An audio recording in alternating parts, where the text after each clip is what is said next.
Welcome, friends, to our Wednesday night meditation and talk. We're live streaming on my Facebook and YouTube pages and IMCWs as well. So we'll begin, as we have in these last weeks, with a meditation that I just led a few days ago at our Saturday satsang. Okay, may you enjoy.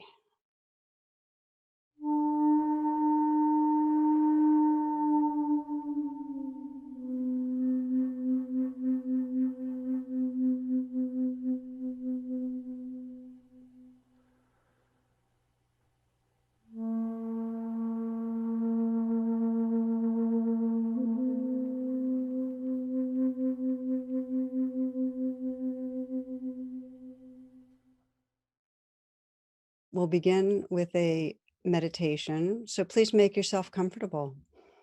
Find the position that you feel will most support you in being awake, so you're alert and here, and also really at ease, really comfortable, relaxed.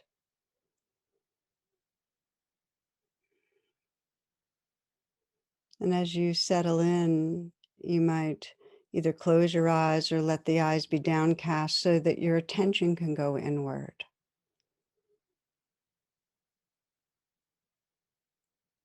So bringing your attention inward and noticing what it's like right now.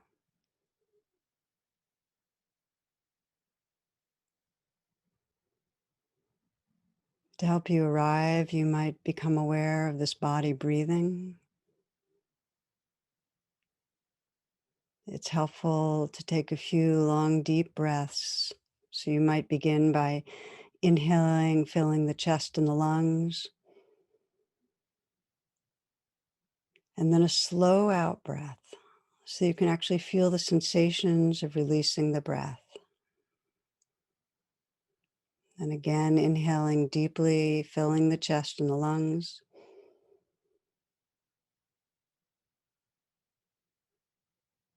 And a slow, smooth out breath, letting go, letting go. And one more time, inhaling deeply.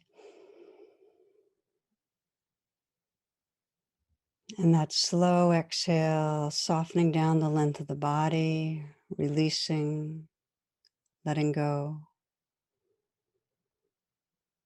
And then letting the breath come back into its natural rhythm, observing the breath, feeling the breath just as it is, and noticing perhaps that there's more presence now.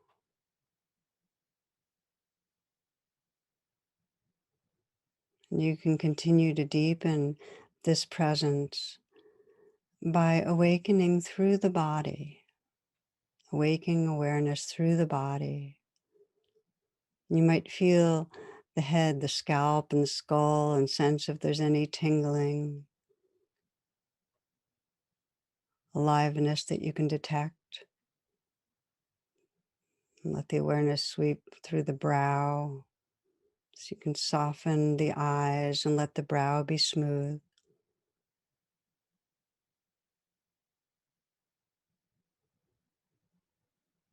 Relaxing all the little micro muscles through the face. There's no requirement to have an expression, just letting everything relax.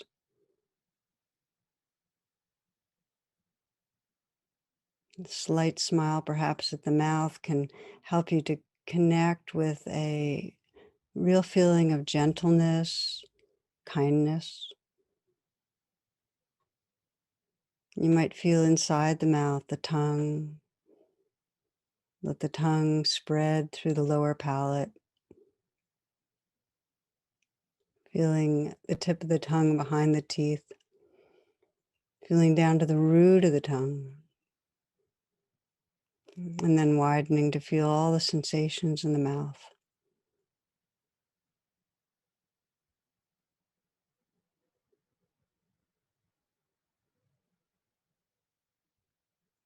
You might imagine the throat filling the neck, and then gently let the shoulders fall away from the neck. And fill the shoulders with awareness.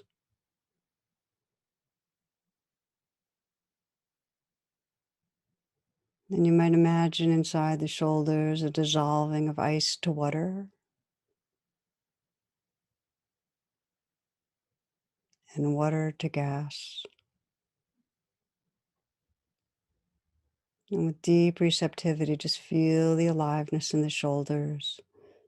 There still may be some tightness or tension. It's quite natural, letting it float in awareness.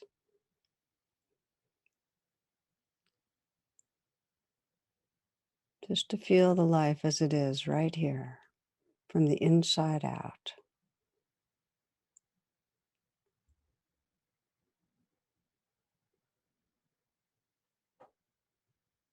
And aware of the length and the weight and the volume of your arms. See if you can feel your thumbs from the inside out, letting the sense of their tingling and aliveness be right here. And the forefinger from the inside out. And the space between the thumb and the forefinger.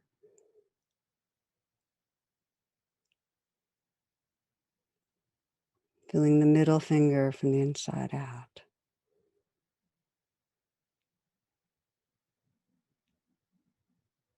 The ring finger.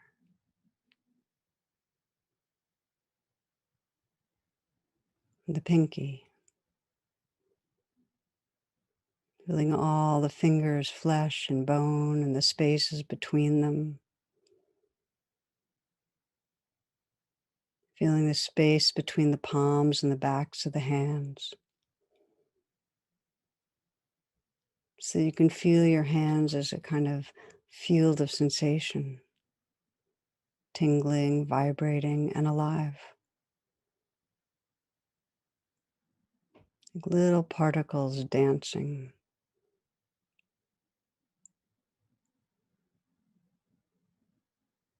vibrating.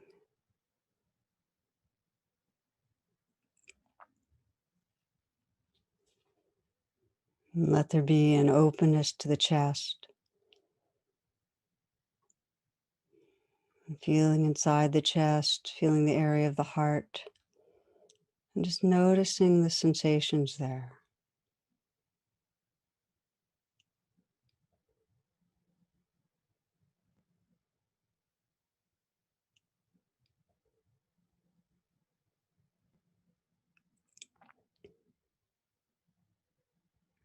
And feeling the breath moving the chest. And feeling the breath deepening into the torso and letting this next breath be received in a softening belly. This breath.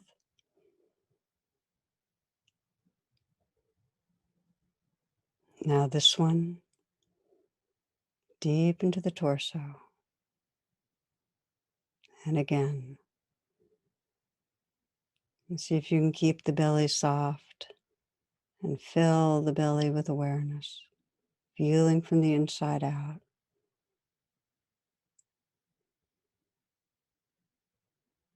Aware of the aliveness that's here from the inside out.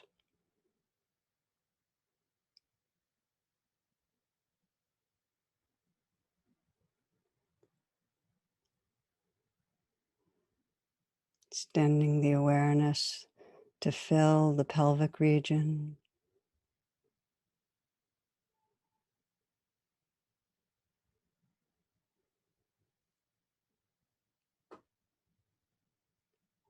And then sensing the length and volume and weight of the legs.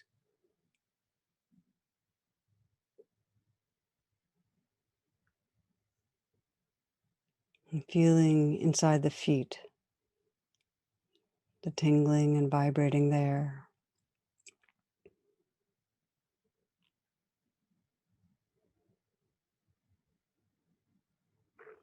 and widening the lens and sensing this whole body as a field of sensation,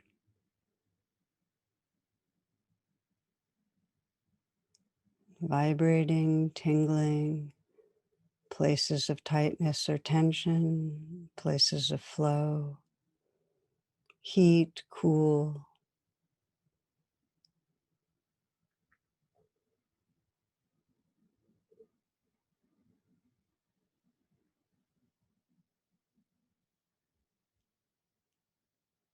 everything moving, alive, not stopping anything.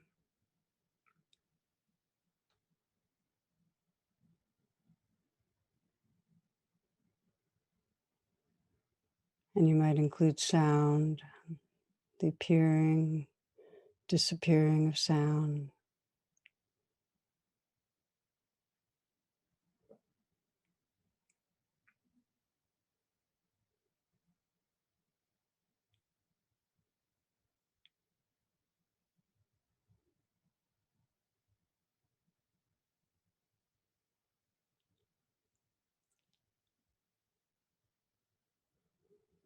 So you're listening to and feeling this ever-changing flow of experience.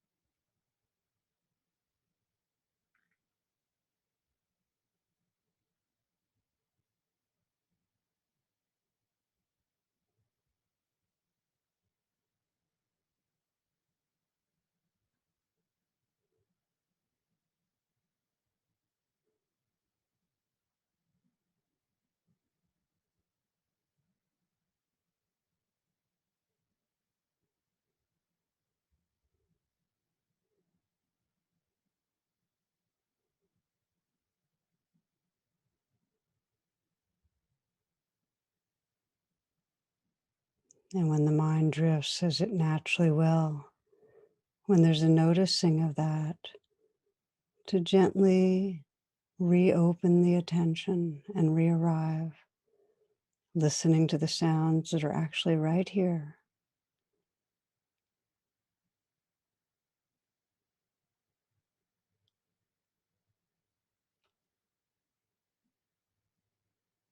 And feeling the aliveness,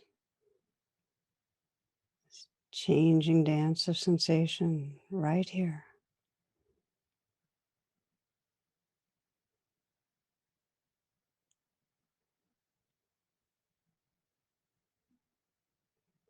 Resting in the awareness that's listening to and feeling the changing flow.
noticing what's happening, and if there's been that shift into virtual reality, choosing to arrive again, listening,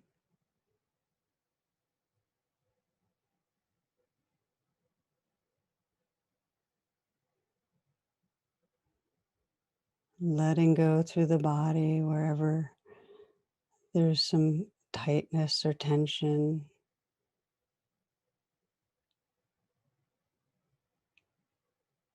and then receiving the aliveness, the sensations that are here in awareness.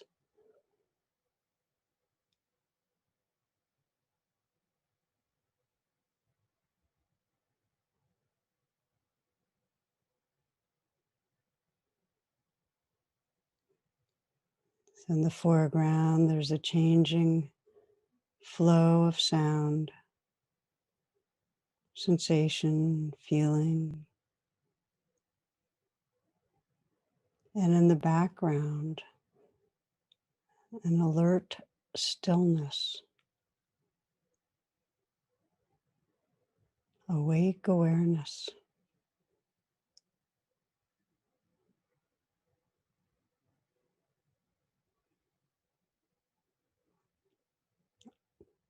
Our own formless nature.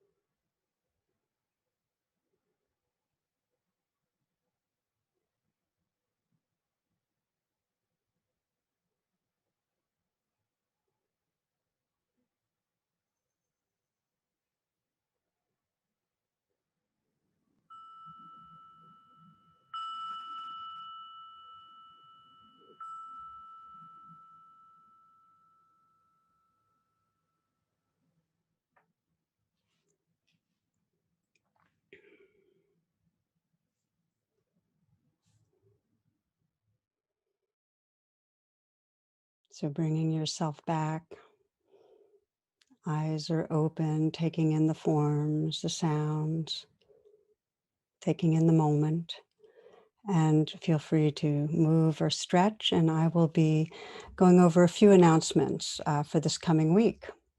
And the first I say each week is please do check my homepage of my website, tarabrach.com, because it continues to show different virtual offerings and what's up and coming. This Saturday, we have our satsang on the 29th. So I hope you can join us for that. I'm also really excited about a workshop I'm doing. I wanted to invite you to let you know about.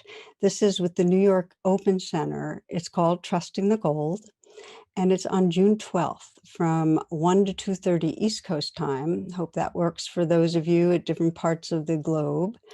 There'll be guided practices and a talk and time for questions. And the charge for the workshop includes my new book, Trusting the Gold. So it feels like a special time for me. And you can find that on my homepage. I hope you can come and join us. So also I want to remind you to check imcw.org for live stream offerings made by our local DC area teachers, and the affinity groups that are meeting this coming week are women, military and veterans, and teens of color. Finally, you can find the links in the description for offering a donation. And as I often say, it makes a huge difference that you offer something. And please feel free, if you can't, know that you're completely welcome. If you can, $10 or more if you can afford it. And know that whatever you offer, we really appreciate it. Okay, so we'll pause for a few moments and then I'll begin tonight's talk.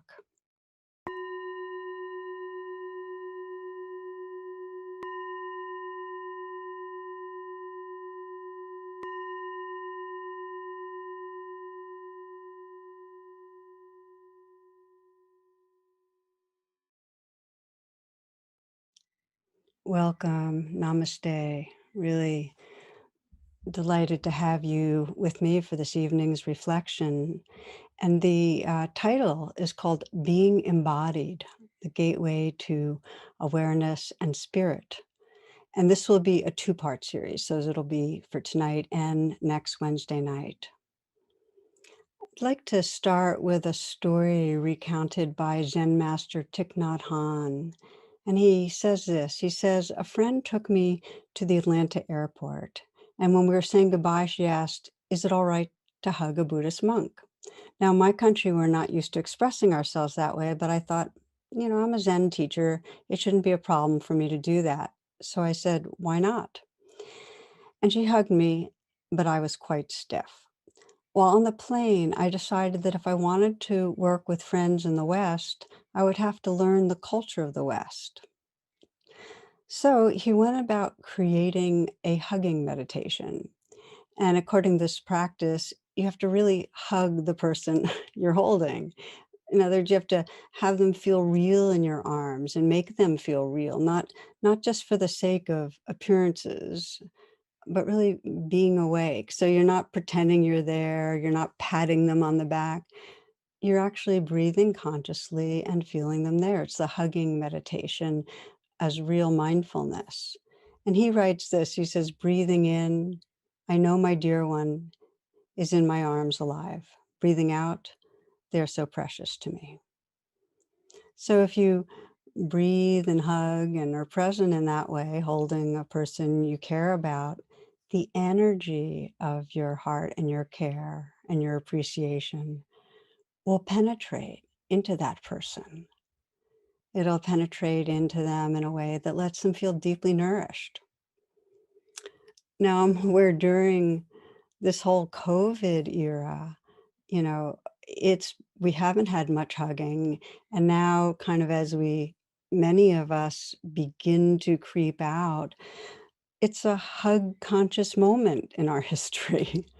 And it's interesting to consider how embodied and present are you for a hug, you know? And there's a bigger question, of course, which is how embodied and present are we when we're listening to our child or listening to a friend? Are we how embodied are we? Are we able to feel the air on our cheek? Do we sometimes pause to listen to the rain or listen to birds or maybe take in the fragrance of spring flowers? And do we taste food past the first few bites? As most are aware, we live in a really mental world, and so much of our lives goes on in our minds. It's virtual, and we're disembodied. We're looking at a screen much of the time. It can be rare that we're really awake in our bodies and our senses are awake. You might scan today. Just review today for a few moments. And notice if there were moments when your senses were awake, where you were mindful of your breath, just felt the in breath and the out breath, or felt the aliveness of your body, where you were aware of sounds or smells or images, where you felt the mood in your heart. Even this last hour, just to sense how much were you here?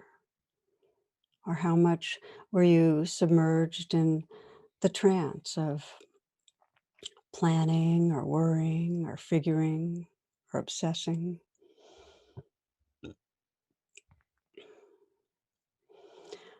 A couple of years ago, I was composing a talk on presence, and I remember reflecting about it in the shower. And I suddenly realized that I was slathering my head, my hair with shaving cream. It was all over. I'm really glad I didn't start shaving. But it's so clear that in the moments that we're lost in thought, it's a virtual reality. And in those moments, our senses are not awake. And we're also cut off from the presence that allows us to be empathetic, that allows us to be compassionate, that gives rise to creativity, wonder. We really need to inhabit our bodies if we're to inhabit our spirit. We need to be here. I heard a story of a woman, she was an art professor, and she said that when her daughter was 7, she asked her what she did at work, and she told her, "Well, I teach people how to draw," and this is in college level. And her daughter stared back at her, incredulous, and she said, "You mean they forgot?" It's so clear our bodies know how to draw and to sing and to dance, and they know how to make love and give birth and die. They know how to mourn and to celebrate. But the given is we leave our body regularly, especially so if we're anxious, depressed, and that's at epidemic levels these days. Along with the pandemic, there's so much economic instability and there's all this social strife and mistrust and hatred. It stirs us up in a way we become increasingly disembodied. One of my favorite ways of expressing this comes from John O'Donohue, philosopher, poet, writer. He says, our bodies know that they belong to life, to spirit. It is our minds that make our lives so homeless. It's our minds that make our lives so homeless. So, my friends, I return to this theme over and over. If you've been listening to me, you know that because, in my own practice, and I would say this is every day, both in formal meditation as I move through the day, it's forgetting and remembering. It's going off into thoughts and then in some way saying, oh, come back. And being back here, maybe feeling the breath, feeling the aliveness in my body. And it gives so much more space and heart and vividness to being alive. It really is a homecoming. And we know, if we've had a little exposure in meditation, that arriving in presence, the challenge is staying here. And we find that either we can't feel sensations in our body, this is for some people, or maybe can touch in but not really stay for long, or maybe stay for a bit, but then judge and react and leave, or else for many, if there's trauma, get overwhelmed. It's a kind of flooding that happens. So it's rare. It's rare to rest wakefully for any stretch of time, really allowing and being in the changing flow. And just to maybe get a little better taste of how come, you might pause right here and let's just check in together. If it helps to close your eyes or let your gaze be downcast, do that. And sense being here, and you might ask yourself, well, what's between me and really being at home in my body in this moment?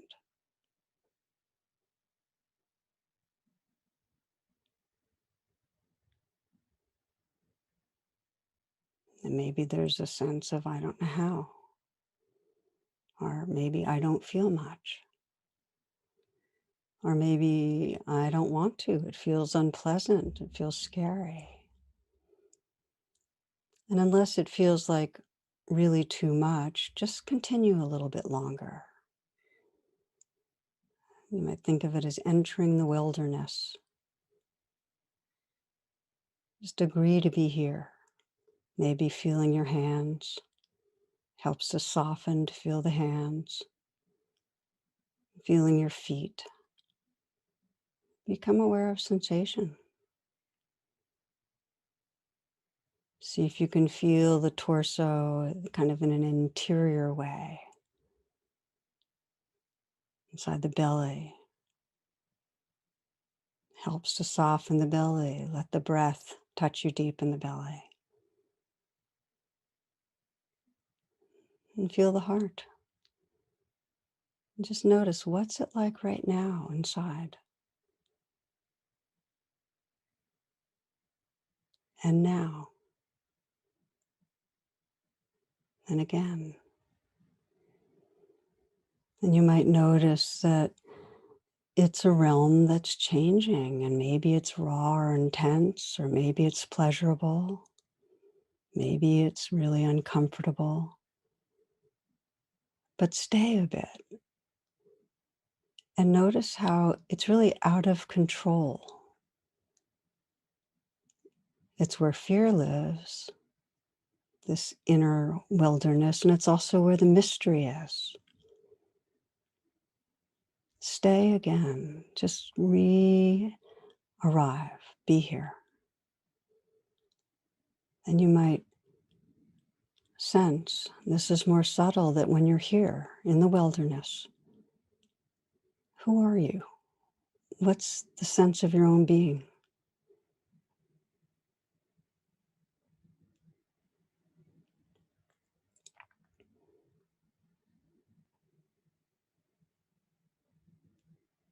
Maybe you'll discover that as you stay in the wilderness, embodied, it strips away the identity of a self, of a doer, of anyone who's controlling. It's like the doing self is out of a job, and it's unfamiliar, maybe uncomfortable, maybe scary, for sure unfamiliar.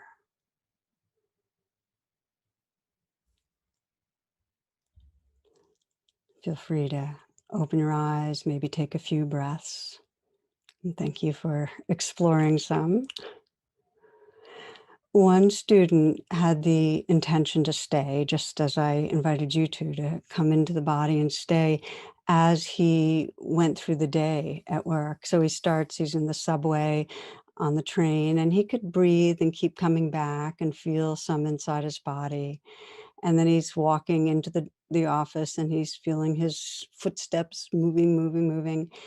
But as soon as he got into his first conversation, totally exited. And then he tried to return. He said, okay, just be here, listen, speak. And he discovered it was really a very vulnerable, disorienting experience. He didn't feel in control. He had left his internal control tower, where we remove and go to thoughts. And that's what happens. When we are inhabiting our bodies, we're not in that control tower controlling things, and it makes us uneasy. So the habit is to leave, it's to dissociate and go towards security, towards control. I love the way James Joyce put it in one of his novels. He said, Mr. Duffy lived a short distance from his body. And that's the way it is. Now, our children are leaving earlier and earlier. They're indoors so much now, 5 to 6 hours a day behind a screen. That's amazing. And, there's a cartoon of a mother talking to her young son. He's immersed in his tablet and he's barely looking up and responding. He says, go out and play. What do you think this is, 1962? And it's scary. Um, our children are outside 50% less than prior generation. And the rate of children at really unhealthy weights has tripled since 1980. Children are less fit, less connected to their bodies and to the earth body, really. And it's the same as adults. And this trajectory of increasing dissociation from embodiment, we can see it through the evolution of our species. That the early hunter-gatherer was embedded in the natural world. And then with agriculture, we pulled away and there was a domination of nature, planning and thinking and living in the calendar of time. And then with industry, increasingly removed from natural rhythms. And then even more so with technology, living in virtual realities apart from nature and body. And in the West, our think of our founding religious theme, original sin, where our bodies are considered lower and dangerous in the sight of temptation and evil, and they're there to be disciplined or else disregarded. So we leave Eden in all senses of the word. We leave our full aliveness and take refuge in thoughts, trying to control our life with our mind. And this trend, this increasing disembodiment, has profound implications for our individual well-being and our collective well-being. I'm thinking of Sri Nisargadatta, one of the teachers I love I love reading his books. They inspire me, and he has a simple phrase that the mind creates the abyss and the heart crosses it. The mind creates the abyss and the heart crosses it, that our thinking separates us. And if we don't have a grounding connection, it gives rise to the shadow side of the masculine. And by that, I mean that we approach the world by objectifying it. We're seeking to, in some way, control, dominate, master. And when life or another being or part of life is an object, it's not a part of us. We can violate it. That's what happens. I shared in, I think it was Radical Acceptance, my book Radical Acceptance, about my son Narayan on his 6th birthday.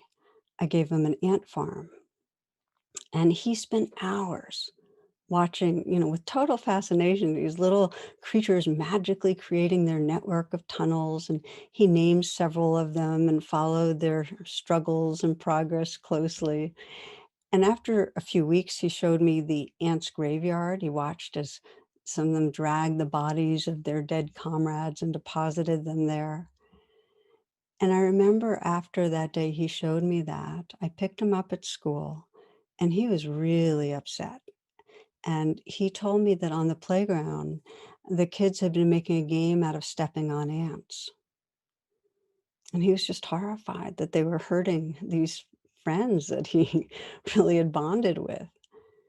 And I tried to comfort him by explaining that when we really spend time with any living being, as he had with the ants, we find out they're real, and there's a relationship that happens. Their life is fragile. They want to stay alive. So his playmates hadn't gotten to know the ants like he had, and I told him if they had, they wouldn't want to injure them either. When we don't really attend to this living world, including our own aliveness and other living beings, we don't take good care. Life becomes this object that we can either ignore or we violate. And it's led to catastrophe on this planet. We know that. We know that we haven't paid attention. We haven't listened to the needs of our earth. And it's led to tormenting billions of non-human animals annually, considering them as an object, as food. And it's led to and sustains racial and other caste systems that are built on ideas of superior and inferior. I mean, I really think a lot of those school children stomping on ants, that when we disconnect from our living world and from the sacredness of what's here, we are so destructive. So the pathway back to connection requires purposefully training our attention. Whatever and whenever we really wholeheartedly attend to the person we're with, or our dog, or the tree in our front yard, or a squirrel on a branch, that living energy becomes more intimate, becomes more of a part of us. Krishnamurti, another spiritual teacher, wrote that to pay attention means we care, which means we really love. To pay attention means we care, which means we really love. Attention is the most basic form of love. So by learning to pay attention to our inner aliveness, becoming embodied into the living world, we fall in love with our world. We want to protect our world as part of our hearts. Okay, so we're going to look at the training for that, how we train our attention in this way. And I'd like to emphasize two approaches to awakening from the trance of thinking, where we're in a kind of mental control tower, and reconnecting to full aliveness, to full spirit. And the first way is really waking up from the trance during daily life. How do we do that? And the second is the formal practice of becoming embodied. In a daily way, our thinking trance uh, is really arises out of a habitual tension about living, about what might go wrong. And that's what keeps driving us into the mental control tower. And there's 4 flags of trance I think are really useful to train with. And each of them is just a signal. It's saying, okay, off in a smaller reality, trying to control things, come back, come back. So to practice with these flags, it just helps to remember that it's a habitual part of most of us to exit the body and to get lost in thoughts and to control. And it's because something feels dangerous or unfamiliar in the wilderness. And one of the questions I love for coming back is just to say, what am I unwilling to feel? Just to ask that. And it takes some dedication and courage, but what we find is that there's this layer of angstiness, of restlessness that we keep trying to get away from. But when we can just sit down into it, our toleration increases and we actually then open into some of the very pure flows of aliveness that are homecoming. So you can trust that process. And if you just get in the knack of interrupting the trance and coming back, become more and more at home in what's right here. Okay, the 4 flags. First one, we know it well. It's obsessive thinking. When you just send your mind just cycling, oh, I've been thinking about that one for a lot, cycling in its worry or its planning or rehearsing a conversation, you know, just sense, okay, preparing again for what is around the corner. And so what we can do is notice that as the flag of trance of the moment, interrupt it by, let's say, just name what's going on. Okay, worrying, planning, you know, rehearsing, and then just bring the breath into the body. Feel what's there with kindness. So that's the process. Notice what's happening, name it, and then gently come back down into the body, breathing, feeling with kindness. The second flag we're going to talk about, judgment. And that, again, so many moments we're not aware of it, but in some way we're comparing and judging ourselves to others, ourself to ourself, or putting others down. And it's just a habit. And so when you notice it, it's an amazing opportunity to practice coming back into embodied presence. And again, just name it. Okay, judging. And then breathe yourself back into the body with some kindness and just sense what's here. You can ask yourself, what am I unwilling to feel? And it'll bring you more fully into whatever you might have been running away from. And as I mentioned, initially it's unpleasant. But what happens is if you just stay and breathe with what's there, the quality or fullness of presence grows and there's room for it. And there's room for more. There's room for a real feeling of immediacy and presence and curiosity and creativity. We have a lot more choice. Okay, so the first one's obsessing. That's the flag to come back. The second one is judging. The third is when we're in action in terms of some way distracting ourselves or numbing ourselves. It could be food or drink or drugs, but this is, getting super busy. We have so many ways of leaving. I've always loved the story of a couple who are sitting in the living room, and uh, the woman says to the man, if I ever turn into a vegetable, please pull the plug. And he goes right over to the TV set and yanks out the plug. And we know it, how many times we are just zoning out to get away from being here. It gives us an escape. And a key one, of course, is getting lost down the black holes of the internet, um, that and emails and texts and gaming. There's only two industries that call their customers users, and that's drugs and computer. And it's because we are addicted. So, a challenge, maybe one time out of four, when you have the reflex to check your text, just one out of four, or your email, just pause. You might say, is it necessary? What am I unwilling to feel? And then again, breathe and gently come back to what's right here, really with kindness. Even one out of four times is actually huge. If 25% of the time you didn't follow that reflex, you'd be opening up a huge domain of practice for presence. Very, very powerful. Okay, so we have named obsessing, we've named judging, we've named the different ways that we distract or numb ourselves. The fourth big one is simply the nature of speeding around, moving fast. And just notice what goes on in you when there's an obstruction to your speed. Like if you're, driving and there's a really slow driver, or there's a red light, or there's traffic. We have such a drive in us to do more, get more done, get there faster. And there's a angsty place in us where the mantra is, I don't have enough time.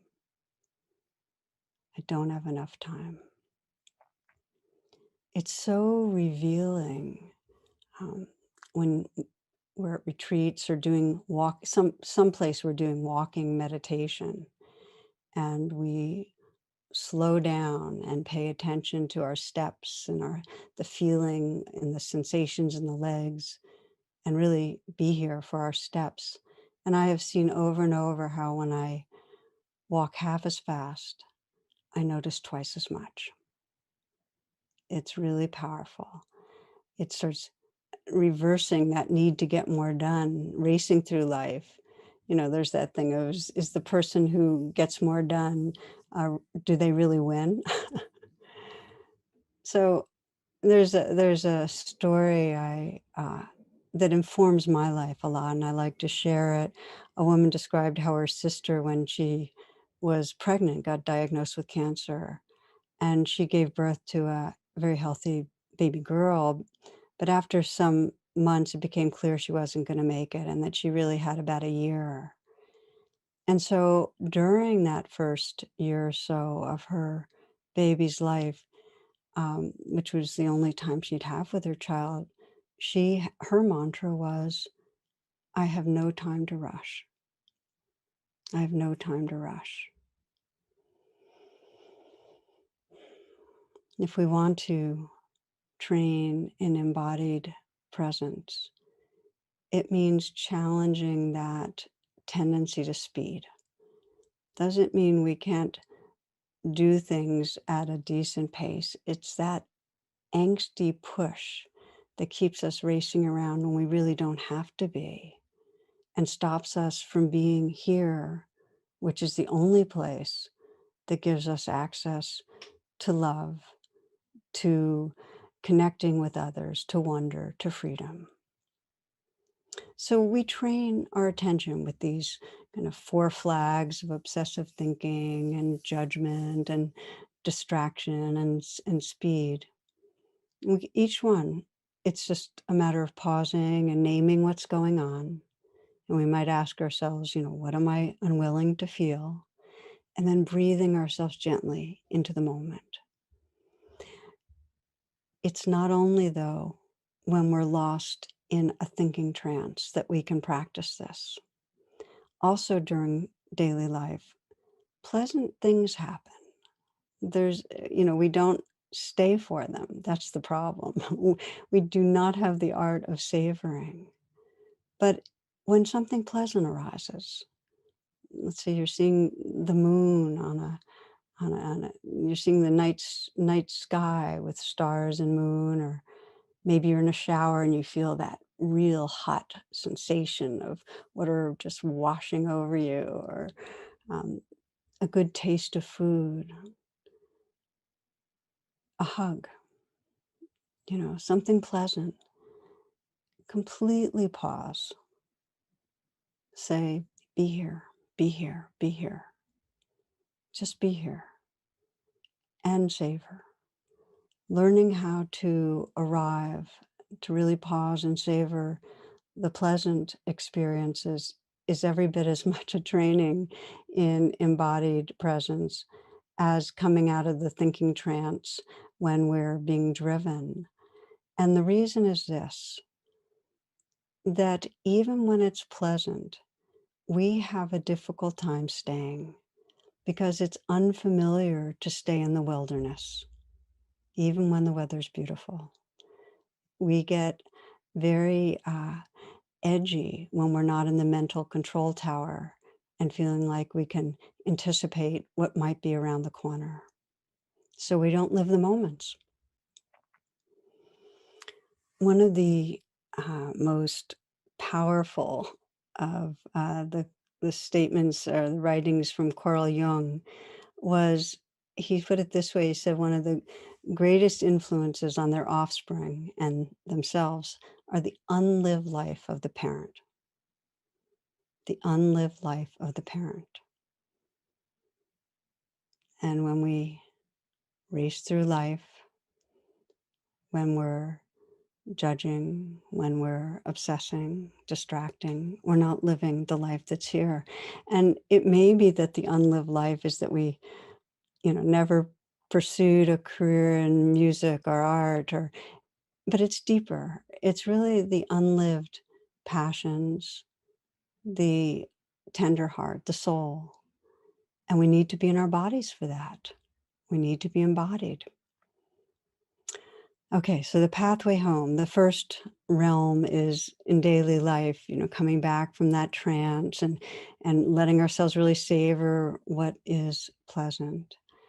I want to now just move to our formal meditation practice, that we are training in mindfulness, which is really considered the first foundation, being aware of the body, the realm of sensations. And it's the first foundation because to be aware of emotions, our perceptions, the truth of impermanence, truth of emptiness, to be aware of love, to know the luminosity of awareness itself, we have to have that grounds of being awake in the aliveness of the body. Everything builds on that. So if you practice the meditations I often lead, most of them include a body scan, which is training ourselves to be mindful of the different parts of the body, waking up through our body. And we'll explore this more next week, but we have a really strong conditioning to avoid feeling different parts of our body, especially if there's discomfort or pain or difficult emotions which we feel in our body. And most of us have some degree of dissociation, which means we have to reconnect. It's not so familiar. We're in a PTSD society.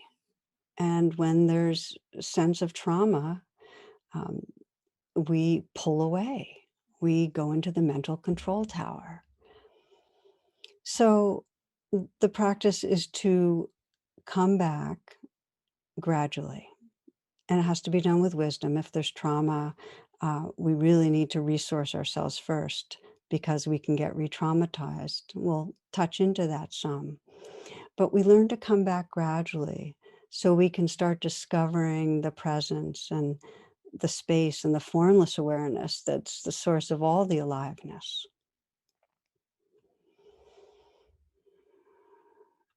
I remember one of the first conscious experiences I had of that, of really sensing a sacred awareness that was the source. And it was over 47 years ago. I was a junior in college and I was taking yoga and meditation classes.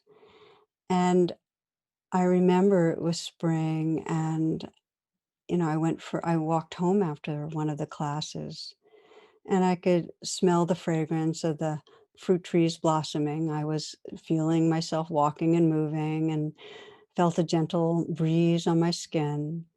And my mind was quiet and I stopped. I totally stopped. And then I realized that my body and mind were in the same place at the same time. And in that collectedness, there was a sense of everything sacred, everything sacred.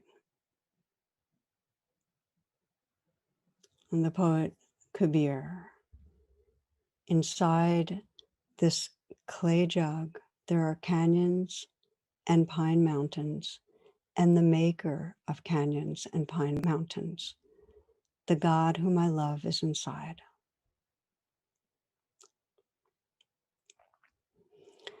So in the years that have followed, it's just been a deepening realization that coming into this aliveness, what appears as physical form, I might think of as a body, as skin and bone and muscle and this and that.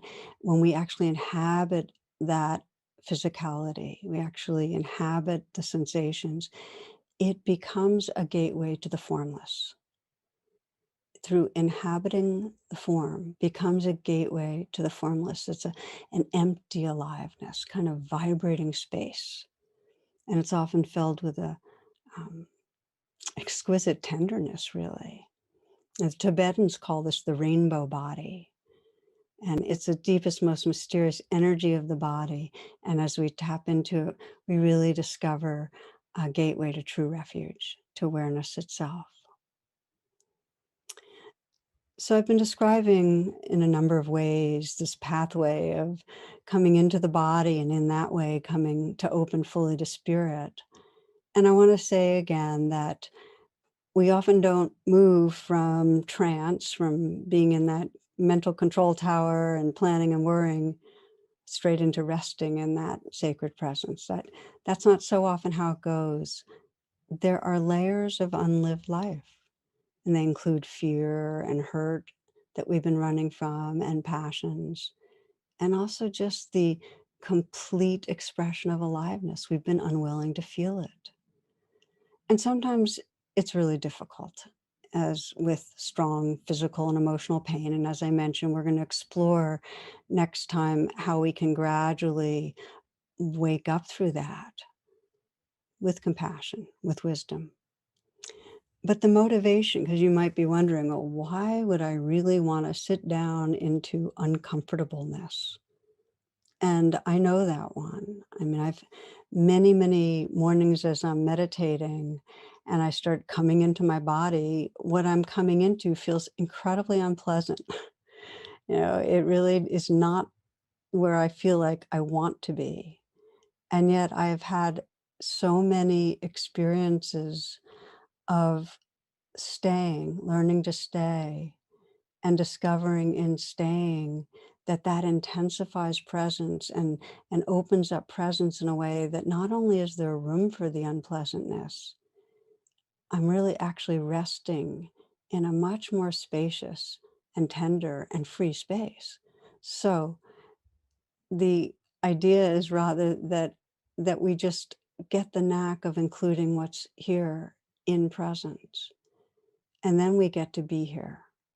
We get to be here for the sweetness of spring and for the reality that it's all changing and for how precious it all is, for the ants that are precious and the trees and the next being that we spend time with.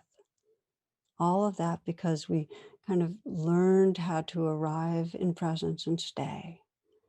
And then we discover in that silence, that formless, loving awareness, that's our spiritual source. So I'd like to practice a little. I'd like to invite you into a practice of entering the wilderness. This won't be long, just to get another taste. Wherever you are, finding a posture that is comfortable, also that allows you to be wakeful.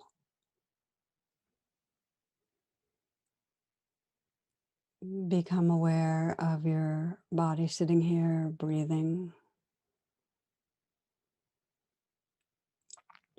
and sense gravity. Sense the hug of gravity, and kind of belonging to the earth.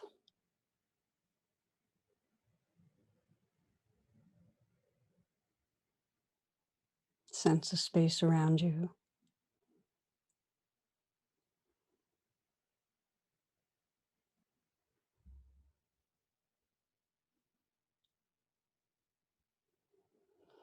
And now feeling the breath more intimately.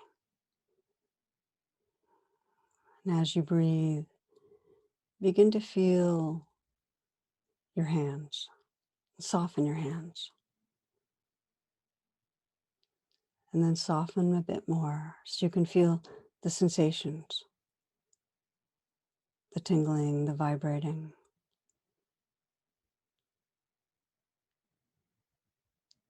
And still feeling your hands, you might also feel your feet. Perhaps the pressure, the warmth, contact with the floor. And feel the interior of the feet. Again, noticing tingling, vibrating, aliveness.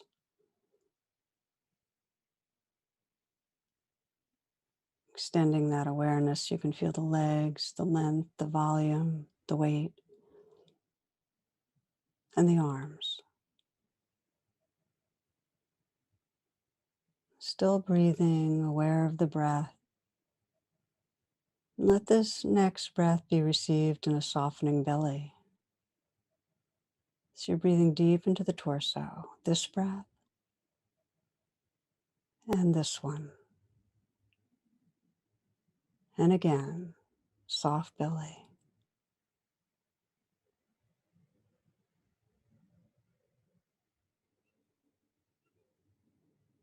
Feel the heart from the inside out. Still breathing.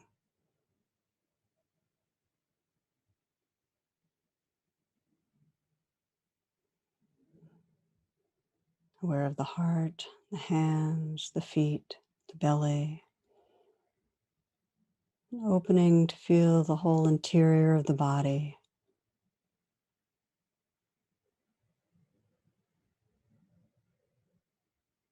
And you might sense where you can let go a little bit if there's any tightness or tension.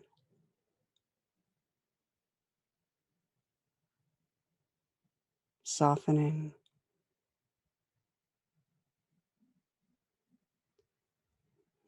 And then feeling this whole body at once as a field of changing sensation. Warmth, coolness, tightness, flow. Just let it all happen.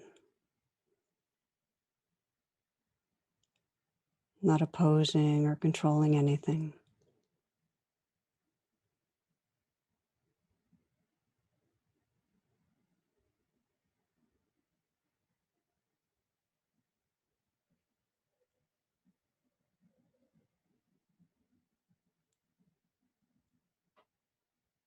Sense this whole realm and field of changing sensations and the background, a formless living presence, that which is aware.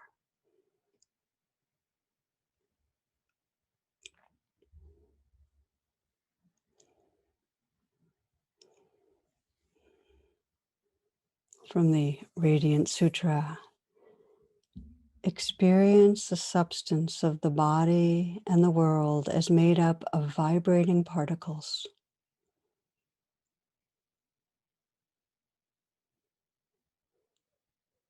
And these particles made up of even finer energy particles.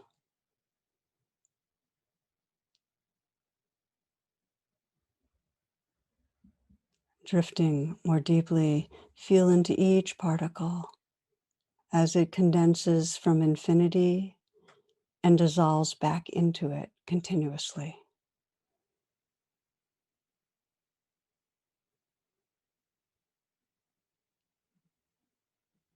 Noticing this, breathe easily with infinity dancing everywhere.